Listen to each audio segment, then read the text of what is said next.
Podcast.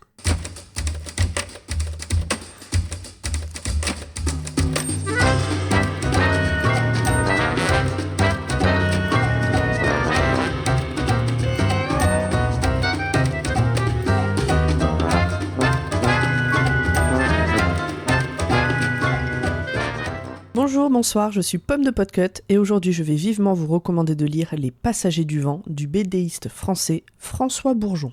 Mais avant ça, un petit avertissement et une précision. Cette saga de BD s'adresse plutôt à un public adulte ou à des grands ados.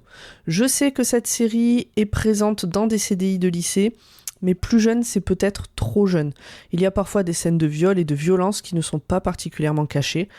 Par exemple, les tomes 4 et 5 se passent dans une ville qui vend des esclaves et sur un navire négrier. Autre point, le texte qui suit, je l'ai écrit en partie pour le blog Lili l'année dernière. Lili, que vous avez déjà entendu ici et sur Watchlist, tient un blog ciné et littéraire depuis de nombreuses années et une fois par mois, elle laisse le clavier à un ou une invitée pour la rubrique « Une œuvre, une plume ». J'ai eu l'honneur de faire partie de ces invités et de parler des Passagers du Vent. Je vous mets évidemment le lien vers le blog de Lili en description de cet épisode. Maintenant que tout ceci est dit, parlons un peu de cette BD. Si je devais définir Les Passagers du Vent en quelques mots-clés, je dirais BD française, fresque historique et héroïne déterminée. Et on va pas se mentir, c'est sûrement ce dernier point qui a fait que j'ai lu et relu les 3 premiers tomes quand j'étais ado. La saga compte 9 tomes répartis en 3 séries. Chaque série correspond à une période historique. La première série, c'est avant la Révolution française, la deuxième série pendant la guerre de Sécession, et la troisième série, la Commune de Paris, et puis 20 ans après celle-ci. Son créateur, scénariste, dessinateur et coloriste, donc c'est François Bourgeon. Et c'est en passant beaucoup de temps dans la lecture de livres historiques sur les bateaux qu'il a commencé à imaginer les personnages qui pourraient habiter ces bateaux, et l'histoire de la première série donc. Ce qu'il raconte dans ses BD est précis, documenté et salué par des spécialistes de ces périodes. Par contre, je ne trouve pas que toutes ces informations-là, historiques, alourdissent pour autant l'histoire contée. On peut traverser la grande histoire avec Isa et Oel, puis avec Zabo, avec leurs compagnons de fortune, et on peut se concentrer juste sur leur histoire à eux, sur l'histoire des personnages, sans faire cas des détails historiques. C'est pas obligatoire et vraiment ça gêne pas pour comprendre l'histoire générale. Pour le contexte, à l'époque, Glénat publie à contre-cœur le premier tome. Pour eux, c'est évident qu'une histoire de, entre guillemets, pirate ne plaira jamais à des adultes. C'est pas du tout une histoire de pirate en réalité.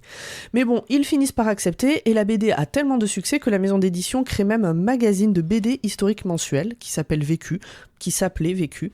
C'est cette édition-là que j'ai lue, donc celle de Glénat, que j'ai lue et relue à l'époque. Aujourd'hui, l'ensemble des œuvres de Bourgeon est édité chez Delcourt.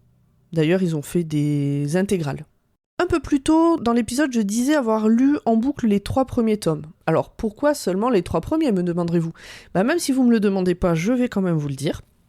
Tout simplement parce qu'ils étaient dans la bibliothèque de mes parents. J'ai lu les 2 derniers tomes de la première série plus tard, mais je ne me souviens vraiment plus quand, peut-être au CDI du lycée. Pour les 4 suivants, en fait, j'ai appris leur existence en préparant le billet pour le blog de Lili l'année dernière. Ils ont été très vite commandés chez mon libraire de quartier. Pour être sûr de ne pas en raconter trop et de ne pas partir dans trop de détails qui pourraient peut-être spoiler, je suis allée chercher le résumé officiel sur le site de Delcourt et donc le résumé que là je vais vous lire, qui est très court, correspond à la première série, donc aux 5 premiers tomes. Royaume de France, XVIIIe siècle. Pour se venger et fuir, Isa choisit l'exil. Passagère du vent sur les routes océanes, elle subit la guerre, la prison et découvre l'horreur de la traite négrière qui entraîne l'enrichissement des Amériques et des Antilles. À jamais éprouvée par toutes ces expériences, Isa n'en aime pas moins la vie. Elle aimera des hommes, elle aimera des femmes, mais avant tout, elle aimera sa liberté et n'oubliera jamais de demeurer rebelle. Le tome 1, qui s'appelle La fille sous la dunette, est sorti en janvier 1980 et c'est pour ce tome-là en particulier que j'ai écrit le billet de blog pour Lili. J'aime toute la série. Vraiment, mais je crois que ça c'est vraiment mon tome préféré. C'est celui que j'ai le plus lu de toute façon. Bourgeon a d'ailleurs reçu le prix du meilleur dessinateur au Festival d'Angoulême pour ce tome-là en particulier. Parlons un peu des dessins avant d'attaquer l'histoire. On est loin du style épuré auquel on peut être habitué désormais, ou en tout cas auquel moi je suis habitué avec ma très très petite culture BD. Chaque case est fournie et comme l'histoire, le dessin a un côté rugueux, il accroche, il n'est pas lisse, mais en même temps, je ne trouve pas qu'il rende l'avancée dans l'histoire plus difficile. Les personnages ne sont pas toujours beaux et ça me rappelle un peu les photos sur lesquelles on ne pose pas, des fois par hasard on est beau, des fois par hasard c'est une grimace. J'aurais adoré vous montrer quelques images, c'est pas très podcastique, donc... Et de toute façon, la réglementation du droit de citation interdit de reproduire des planches. Cependant, la section images des moteurs de recherche vous donnera un très bon aperçu. Vous tapez Les Passagers du Vent ou La Fille sous les lunettes.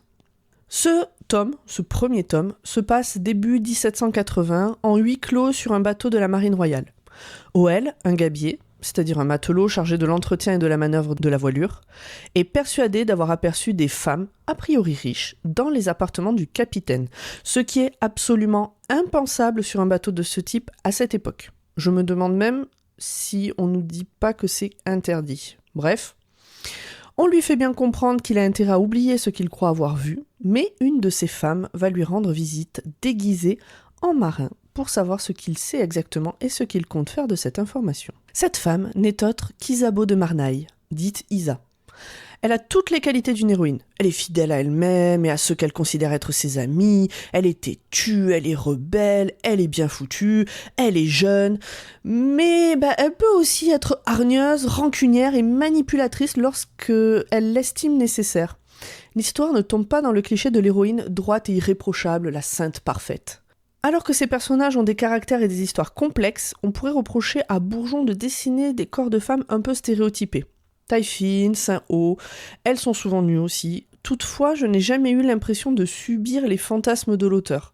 Ces femmes ont des désirs et des relations sexuelles, il y a parfois une petite pointe d'érotisme dans certains dessins, mais ces moments-là ne font, il me semble en tout cas, qu'enrichir et un peu plus humaniser les héroïnes de cette histoire.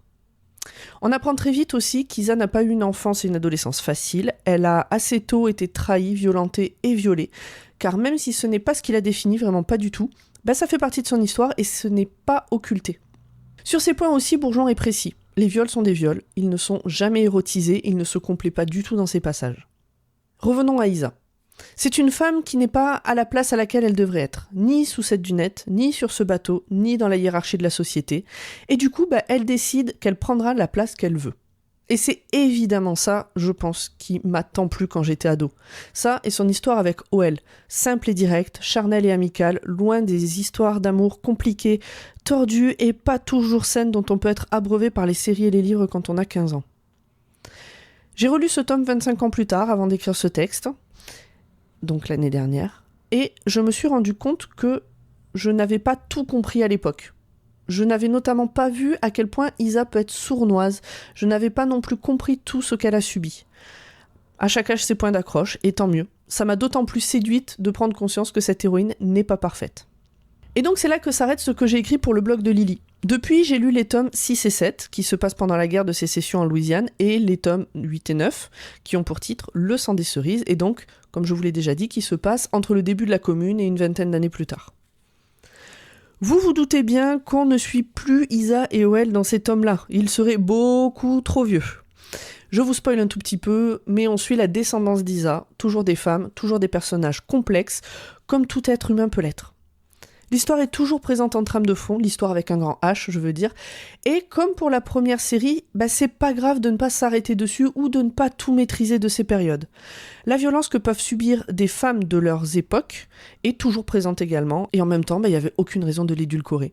Le tome 1 reste mon préféré, vraiment, des 9 tomes, mais j'ai vraiment beaucoup aimé les 2 derniers, ceux qui se passent pendant la Commune de Paris. Peut-être que la période historique me parle plus, parce que je la connais mieux et qu'elle m'intéresse plus.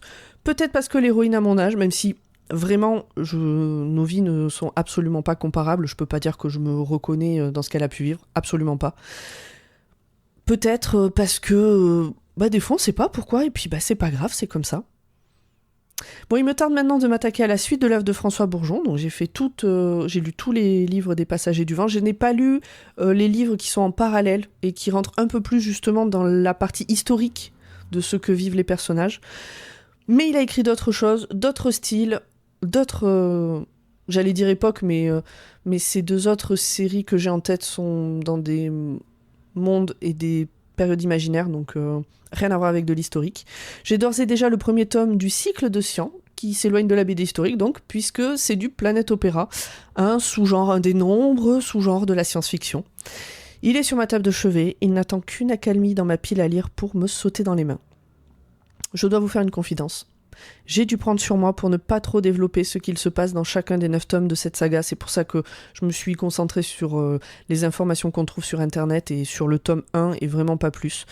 Mais bon, voilà. Je pense aussi qu'il est temps de poser le micro et je vais pas faire un épisode de 45 minutes toute seule.